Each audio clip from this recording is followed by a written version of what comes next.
Suatu hari sementara menghadiri sebuah pertemuan kaum profesi di Jakarta, seseorang menemui saya.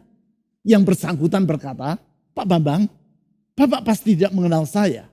Memang saya tidak mengenal orang itu. Anak muda itu berkata lebih lanjut, 6 tahun yang lalu saya menghadiri sebuah retret mahasiswa di Cipanas. Bapak menjadi pembicara. Di situ Bapak bercerita tentang Raja Wali yang menetas di antara para ayam. Apa yang Pak Bambang sampaikan hari itu menggugah hati saya. Semula saya adalah orang yang sangat minder karena menganggap hidup saya penuh dengan kegagalan. Retret itu mengubah cara pikir saya.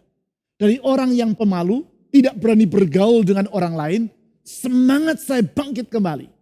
Selesai kuliah, saya melamar menjadi seorang dosen. Pemudi itu menyebut nama sebuah perguruan tinggi yang terkenal di Jakarta. Kemudian ia melanjutkan perkataannya. 2 tahun saya mengajar di situ, saya dikirim ke luar negeri untuk mengambil gelar master. Sekarang saya sudah lulus dari kuliah pasca sarjana dan kembali mengajar di perguruan tadi. Terima kasih Bapak telah membangkitkan semangat hidup saya dalam retret tersebut. Memang saya masih ingat retret yang ia sebutkan itu. Retret yang dilaksanakan oleh beberapa anak mahasiswa Universitas Indonesia dengan latar belakang gereja yang berlain-lainan. Bukan sebuah retret yang besar, namun retret yang dihadiri oleh sekitar 40 orang mahasiswa dari beberapa perguruan tinggi di Jakarta. Saya bersyukur kepada Tuhan. Kalau melalui retret tersebut, setidaknya 1 orang, yaitu anak muda tadi, menemukan identitas dirinya sehingga ia berjalan di dalam kehidupan yang maksimal. Mengawali tahun yang baru ini, saya pikir adalah baik bagi saya untuk menceritakan kembali kisah yang disebutkan oleh pemudi tadi. Kisah yang saya rasa saudara pernah mendengarnya. Kisah tentang seseorang yang mengambil sebutir telur dari dalam sarang burung Raja Wali di sebuah bukit. Dibawanya telur itu pulang ke rumah dan ditaruhnya telur Raja Wali itu di antara telur-telur ayam yang sedang dierami. 3 minggu kemudian telur Raja Wali itu menetas. Si Raja Wali kecil keluar dari kulit telurnya dan ia menemukan dirinya bersama-sama dengan saudara-saudarinya, para anak ayam. Anak-anak ayam turun dari sangkar menuju ke halaman. Si Raja Wali kecil juga ikut turun dari sangkar dan pergi ke halaman. Si induk ayam mengajar anak-anaknya mengais tanah untuk mencari cacing. Raja Wali kecil juga belajar mengais tanah mencari cacing. Si induk ayam mengajak anak-anaknya bermain-main di comberan yang kotor. Si Raja Wali kecil juga tidak mau ketinggalan. Ia juga ikut menceburkan diri ke dalam comberan dan bermain-main di sana. Singkat kata, si Raja Wali kecil ini benar-benar hidup seperti seekor ayam. Tahun berganti tahun. Sekarang ia telah berubah menjadi seekor Raja Wali yang dewasa.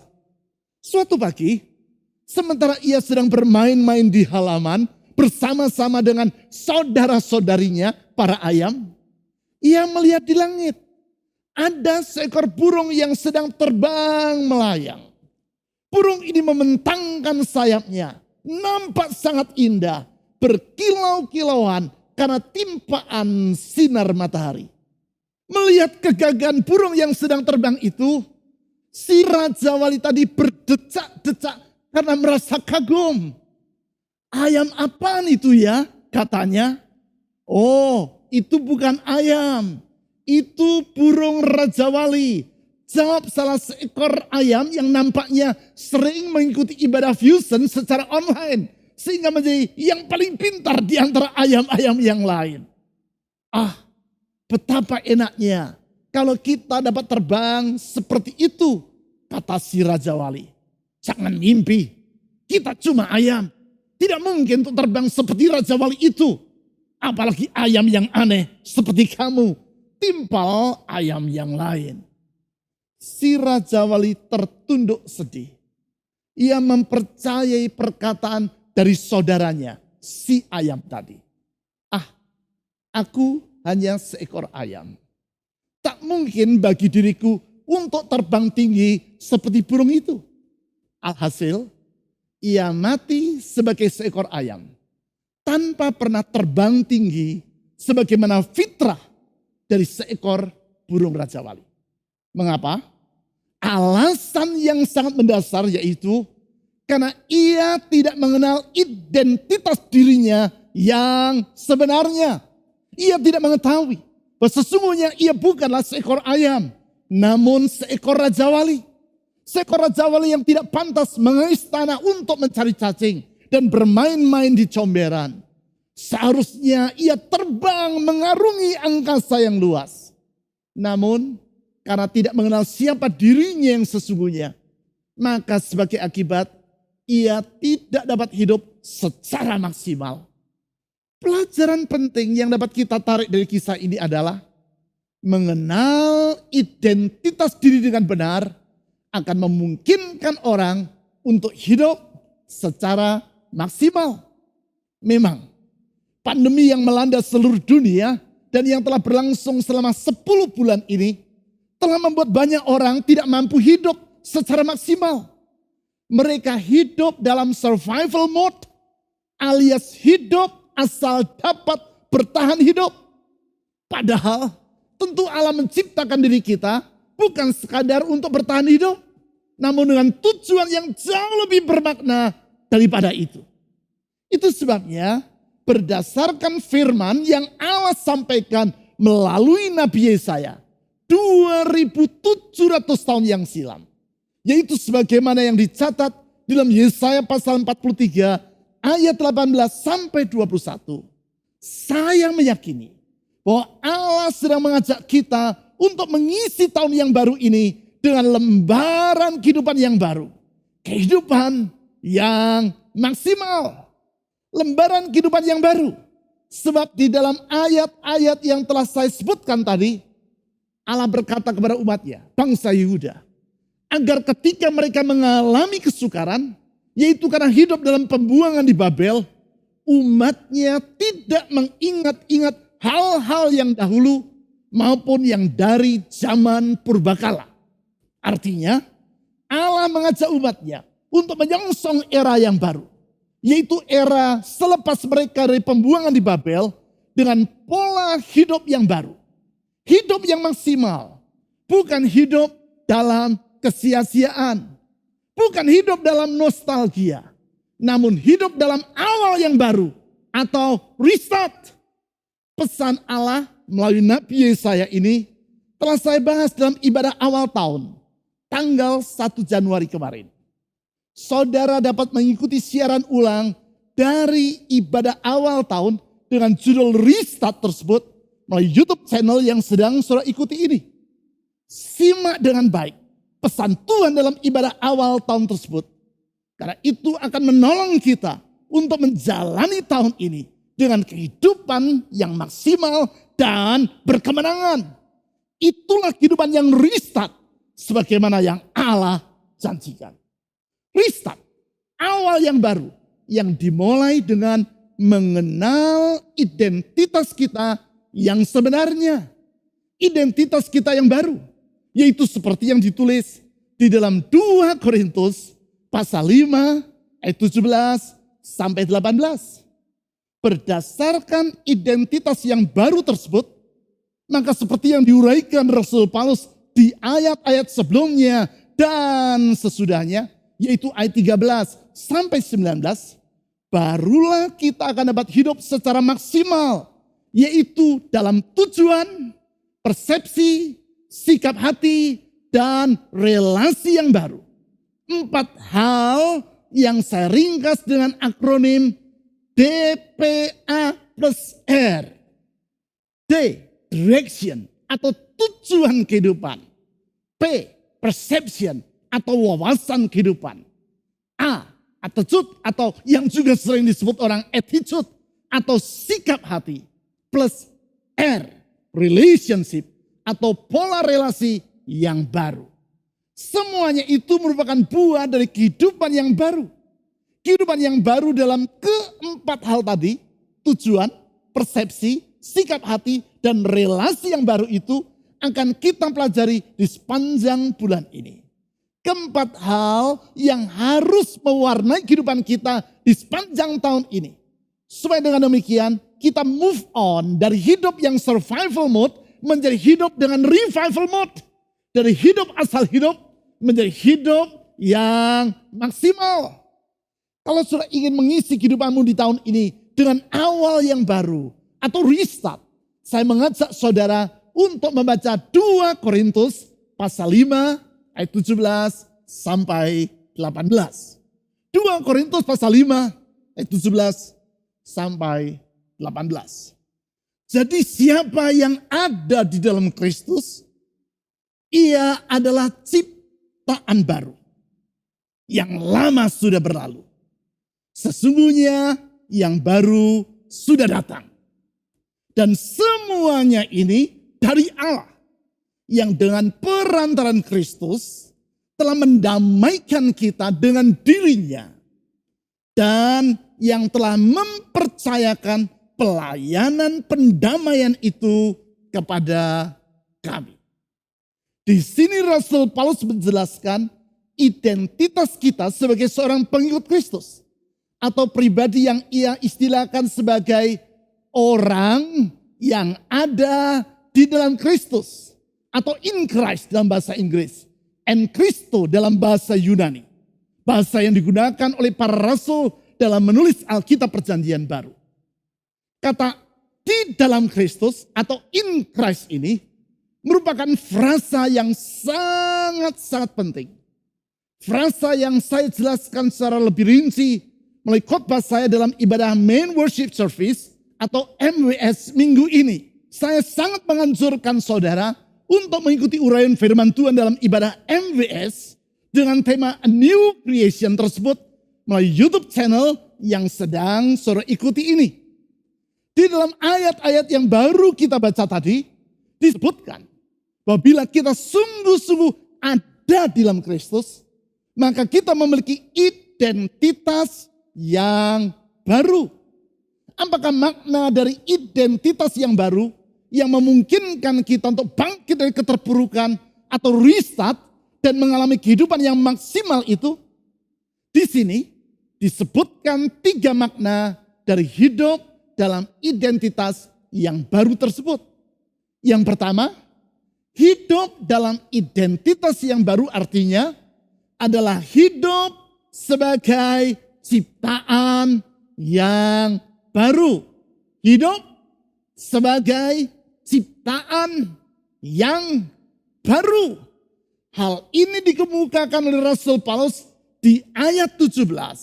Yaitu dalam kalimat, jadi siapa yang ada di dalam Kristus, ia adalah ciptaan baru. Yang lama sudah berlalu, sesungguhnya yang baru sudah datang. Dengan berkata bahwa kita adalah ciptaan yang baru, Rasul Paulus menjelaskan bagaimana kita dapat mengalami perubahan identitas. Dari identitas kita yang lama, yaitu hidup seperti anak ayam yang bermain-main di comberan, menjadi pribadi yang hidup bagaikan Raja Wali, yaitu terbang mengarungi angkasa.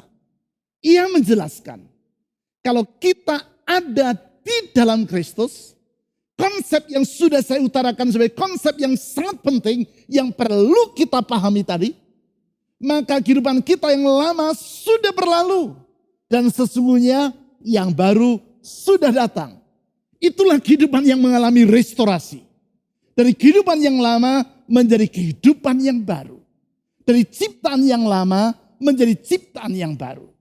Restorasi atau pemulihan seperti yang dialami oleh lukisan The Night's Watch, Sang Jaga Malam. Hasil karya Rembrandt, seniman yang dipandang orang sebagai salah seorang pelukis terbaik dari Eropa. Lukisan yang berukuran 3,5 kali 4,5 meter ini ditempatkan di sebuah ruangan besar di Rijksmuseum yang berada di pusat kota Amsterdam. Saya bukan orang yang mengerti karya seni secara mendalam. Namun ketika saya melihat lukisan ini dalam salah satu kunjungan saya ke Belanda, saya merasa sangat kagum dengan keefektifan dari teknik pencahayaannya, serta gaya lukisan yang digunakan oleh Rembrandt. Kita dapat melihat para tentara yang ia lukiskan di situ dalam keadaan seperti sedang bergerak. Pada tahun 1975, seorang guru sekolah di Belanda merobek lukisan yang sudah berumur 350 tahun ini dengan sebuah pisau, sehingga mengakibatkan robekan yang berbentuk zigzag dengan ukuran yang besar. Tidak cukup itu saja. Pada tahun 1990, seorang laki-laki menyemprotkan zat asam pada lukisan tersebut, sehingga menimbulkan kerusakan pada lapisan vernis dari karya seni yang tak ternilai harganya tersebut. Namun, ketika beberapa tahun kemudian saya mengunjungi Rijksmuseum dan melihat lukisan itu dari dekat, bekas-bekas dari kedua tindakan vandalisme yang mengerikan tadi sama sekali tidak terlihat secara kasat mata. Para ahli restorasi benda seni telah merestorasi lukisan ini dengan keterampilan yang sangat tinggi, sehingga kerusakan yang pernah terjadi sebelumnya sekarang praktis sudah terhapus.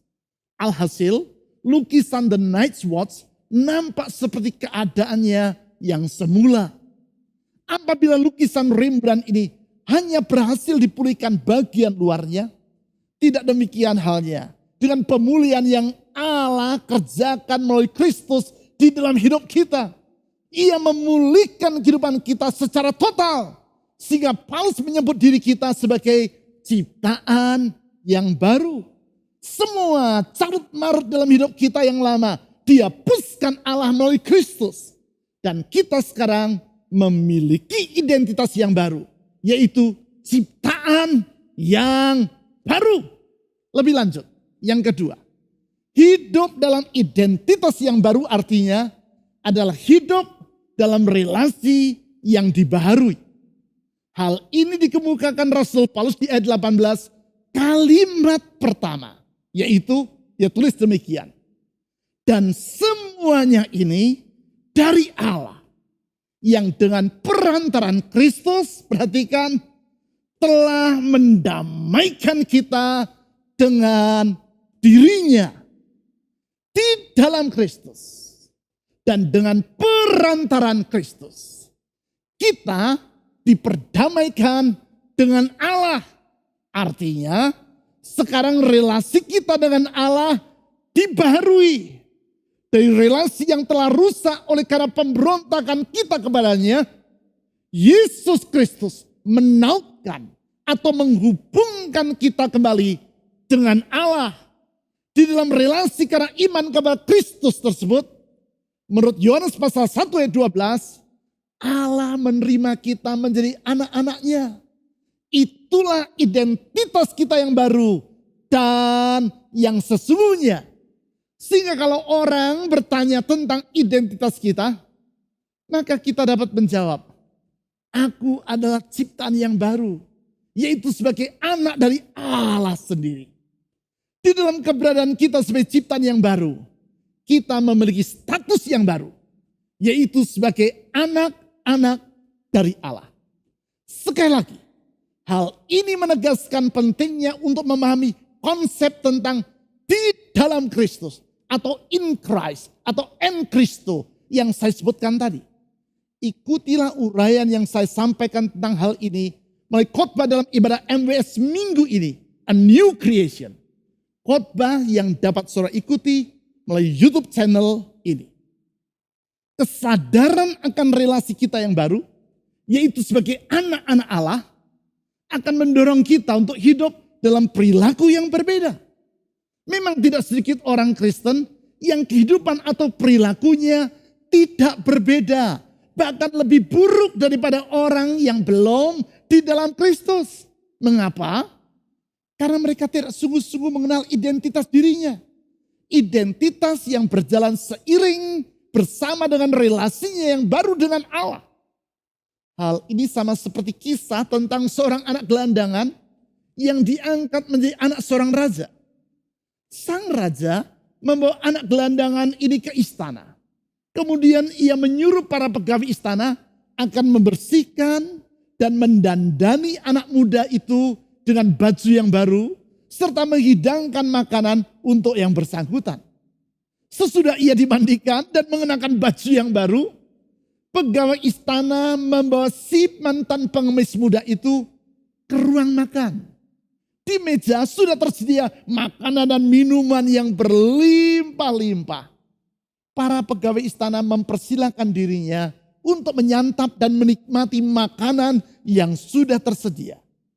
Seumur hidup, belum pernah anak muda ini melihat makanan yang selezat dan sebanyak itu. Dengan lahap ia menyantap makanan tersebut. Sementara ia makan, tangan kirinya sibuk memasukkan dan menyembunyikan makanan yang ada di hadapannya ke dalam sakunya. Sehingga semua saku baju dan celananya penuh dengan makanan. Selesai ia makan, sang raja memanggil anak muda itu untuk bercakap-cakap. Melihat saku baju dan celana yang bersangkutan menggelembung, si raja bertanya, apakah yang ada di dalam saku-sakumu itu? Dengan wajah yang kemalu-maluan, si mantan pengemis tadi menjawab, makanan tuanku. Mengapa engkau menyimpannya di sana? Tanya sang raja. Anak muda itu menjawab, aku khawatir besok aku tidak lagi berjumpa dengan makanan seperti ini. Karena itu aku menyimpannya. Kalau-kalau esok aku tidak mendapatkannya lagi. Anak muda ini tidak memahami bahwa sekarang ia memiliki relasi yang baru dengan sang raja. Yaitu sebagai anak dari sang raja. Sebagai akibat, ia masih hidup dengan sikap hati dan perilaku yang lama. Yaitu dengan mentalitas seorang pengemis. Ia hidup dalam kekhawatiran akan hari esok. Sebab ia belum benar-benar memahami identitas dirinya yang baru.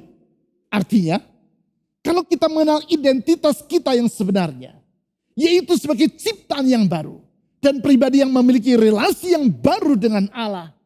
Di dalam hal ini, yaitu sebagai anak-anaknya. Maka kita tidak akan hidup dalam kekhawatiran akan hari esok. Sebaliknya, di dalam anugerah Allah, kita akan bangkit dan memulai lembaran yang baru dalam kehidupan kita. Restart. Hidup dalam kehidupan yang maksimal. Kalau saudara percaya dengan anugerah Allah ini, tulislah kata amin pada kolom komen di YouTube channel yang saudara sedang ikuti. Kalau saudara sungguh-sungguh bersyukur oleh anugerah Allah, dirimu ada dalam Kristus. Sehingga engkau menjadi ciptaan yang baru dan hidup dalam relasi yang baru. Tulislah kata amin pada kolom komen di YouTube channel yang saudara sedang ikuti saat ini. Dengan cara itu, saudara menyatakan imanmu dan saudara meneguhkan imanmu sendiri. Relasi yang baru dengan Allah di dalam Kristus ini perlu kita pelihara antara lain melalui doa. Oleh karena itu, mari kita mengisi tahun ini dengan semakin meningkatkan kehidupan doa kita. Baik doa yang kita lakukan secara pribadi pada jam-jam ibadah harian, sebagaimana yang kita laksanakan berdasarkan tuntunan buku ibadah harian ini, maupun doa secara bersama-sama sebagai suatu jemaat. Untuk itu, saya mengajak saudara mengikuti ibadah doa yang diselenggarakan setiap hari Sabtu pagi. Saudara dapat mengikuti ibadah doa tersebut melalui YouTube channel Doa Fajar Pengharapan Live. Di dalam ibadah doa yang diselenggarakan secara live dari Pasir Koja dan disiarkan secara live streaming ini, saya membimbing saudara untuk masuk ke dalam hadirat Tuhan serta mendoakan semua saudara. Singkat kata, mari kita mengisi kehidupan kita yang baru dengan kehidupan yang semakin akrab dengan Tuhan. Keakraban yang akan mengubah pola pikir dan gaya hidup kita. Keakraban yang akan memungkinkan kita melewati tahun ini. Bukan dengan rasa khawatir, sama seperti anak muda mantan gelandangan tadi. Namun kita dapat mengisinya dengan penuh iman, kasih, dan pengharapan kepada Tuhan. Kita yakin bahwa pengharapan kita kepada Tuhan tidak akan mengecewakan. Sekarang yang ketiga, hidup dalam identitas yang baru artinya adalah hidup dengan tujuan yang baru. Dari hidup dengan tujuan yang sia-sia, sekarang kita hidup dengan tujuan yang berharga. Hal tersebut diutarakan Rasul Paulus di ayat 18. Perhatikan kalimat yang kedua. Dan semuanya ini dari Allah yang dengan perantaran Kristus telah mendamaikan kita dengan dirinya. Perhatikan kalimat kedua. Dan yang telah mempercayakan pelayanan pendamaian itu kepada kami. Di sini Paulus berkata bahwa sekarang ia hidup dengan tujuan yang baru. Yaitu untuk memperdamaikan orang lain dengan Allah. Sebagaimana yang telah ia alami sendiri. Dari kehidupan yang sia-sia sekarang di dalam identitas yang baru. Paulus hidup dengan tujuan yang bermakna. Ia menyadari bahwa keberadaannya di dunia adalah untuk membawa misi yang besar dari Allah. Yaitu untuk membawa orang lain ke dalam identitas yang baru di dalam Kristus. Menyadari bahwa keberadaan kita di dunia tidaklah terjadi secara kebetulan. Namun karena Allah memiliki tujuan di dalamnya, sangatlah penting. Kesadaran yang akan membuat kita tidak menyia-nyiakan hidup kita untuk hal-hal yang tak berguna. Namun mengisinya dengan hal-hal yang berharga sesuai dengan kehidupan kita yang baru. Hal ini dapat kita lihat dalam kehidupan dari anak-anak William Booth, pendiri dari Bala Keselamatan atau The Salvation Army. Sebuah lembaga pelayanan Kristen yang sangat berpengaruh dan yang telah membawa kontribusi yang positif di seluruh dunia. William Booth dianugerahi Tuhan dengan 9 orang anak. Tahun yang lalu saya sudah mengisahkan kehidupan mereka. Yaitu bahwa setiap malam sebelum anak-anak itu tidur, Catherine Booth, istri William Booth, selalu mengajak anak-anaknya untuk berlutut di samping tempat tidur mereka dan berdoa. Sudah itu, Catherine berkata kepada anak-anak tersebut, kalian ada di dunia karena Allah mengutus dirimu. Lihat, dunia sedang menanti kalian. Artinya, sejak kecil ke dalam diri anak-anaknya, Catherine Booth menanamkan kesadaran tentang siapakah identitas mereka yang sesungguhnya. Dan apakah tujuan dari keberadaan mereka di dunia. Tujuan yang selaras dengan kehendak Tuhan. Tujuan yang mulia. Tidaklah mengherankan. Apabila ketika mereka sudah dewasa, anak-anak dari William Booth menjadi orang-orang yang membawa dampak yang besar dalam kehidupan masyarakat. Di antaranya apa yang dilakukan oleh Evangeline Booth, putri mereka. Ketika masih berusia 17 tahun, Evangeline Booth berhasil mendesak parlemen Inggris untuk mengubah peraturan perburuan. Sehingga anak-anak di bawah umur tidak lagi boleh dipekerjakan. Yaitu diperas tenaganya dengan upah yang sangat rendah. Masih banyak lagi pembaharuan di tengah masyarakat yang mereka hasilkan melalui kehidupan mereka. Berdirinya panti-panti asuhan Bala Keselamatan di seluruh dunia merupakan salah satunya. Ya, di dalam identitas kita yang baru, kita hidup dengan tujuan yang baru. Tujuan yang jauh lebih mulia daripada sekadar hidup hanya memikirkan diri sendiri atau meratapi nasib. Bukan, kita hidup bukan untuk meratapi nasib, namun di dalam anugerah Allah, kita hidup untuk menyongsong hari esok yang penuh dengan pengharapan. Anugerah Allah dalam Yesus Kristus yang telah memperdamaikan kita dengan Allah dan yang mempercayakan misi yang mulia dalam kehidupan kita. Saudara-saudari, hari ini saya mengajak Anda untuk membuat pilihan, yaitu antara hidup dalam survival mode atau hidup asal dapat bertahan hidup, dengan hidup dalam kehidupan yang maksimal oleh karena mengenal identitas kita yang sebenarnya. Antara hidup seperti Raja Wali yang mati sebagai seekor ayam, dengan hidup sebagai seekor Raja Wali yang terbang tinggi mengatasi badai kehidupan. Hidup bukan dengan cakrawala pikir yang sempit, sebagaimana layaknya seekor ayam. Namun hidup dengan wawasan yang luas, sebagaimana layaknya seekor burung Raja Wali yang terbang tinggi. Pilihlah untuk hidup dengan awal yang baru. Hidup seperti yang Allah sampaikan melalui Yesaya. Yaitu dalam Yesaya pasal 43 ayat 18 sampai 19. Yang telah saya uraikan dalam ibadah awal tahun tanggal 1 Januari kemarin. Yaitu, janganlah ingat-ingat hal-hal yang dahulu. Dan janganlah perhatikan hal-hal yang dari zaman purbakala. Lihat, aku hendak membuat sesuatu yang baru, yang sekarang sudah tumbuh. Belumkah kamu mengetahuinya? Itulah hidup dalam kehidupan yang riset. Hidup dalam awal yang baru. Dan mengisi hari-hari di hadapan kita dengan DPAR. Direction, Perception, Attitude, dan Relationship yang baru. Dengan demikian, tahun yang mulai kita jalani ini bukan merupakan hari-hari yang menggelisahkan.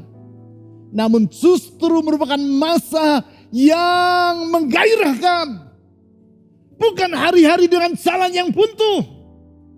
Namun hari-hari dengan kemungkinan yang baru. Riset.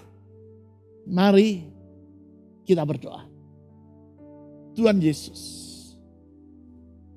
anugerah-Mu sungguh besar bagi kami. Dalam anugerah-Mu, Engkau memperdamaikan kami dengan Bapa. Dengan anugerah-Mu, Engkau memulihkan hidup kami dan relasi kami dengan Allah. Sehingga kami menjadi manusia yang baru. Kami menjadi ciptaan yang baru. Hidup di dalam identitas yang baru. Yaitu sebagai anak-anak dari Allah sendiri. Dan kami sadar kalau kami adalah anak dari Allah. Penguasa langit dan bumi, pencipta alam semesta. Yang kuasa hikmat, kasih dan kesetiaannya tidak terbatas. Kami tidak perlu merasa khawatir akan apapun juga. Sebaliknya kami akan bangkit dari hidup yang terpuruk. Melihat hari esok. Menyongsong masa depan baru. Lembaran baru yang Kau sediakan bagi kami. Lembaran masa depan yang penuh dengan pengharapan. Tuhan Yesus, biar firman-Mu dan Roh-Mu menggugah iman dari setiap orang yang mendengarkan uraian firman Tuhan ini. Meyakinkan mereka bahwa sungguh dalam Tuhan Yesus ada pengharapan. Dalam Tuhan Yesus ada hari esok. Dalam Tuhan Yesus ada lembaran baru dalam hidup ini. Riset. Hidup yang lama berlalu. Pengharapan yang baru Tuhan sediakan. Saya berdoa saat ini ya Tuhan Yesus. Ulurkan tangan-Mu yang memulihkan. Yang meneguhkan, yang membuka jalan. Dan menuntun anak-anak-Mu. Melewati hari-hari yang ada di depan kami. Bukan dengan rasa khawatir.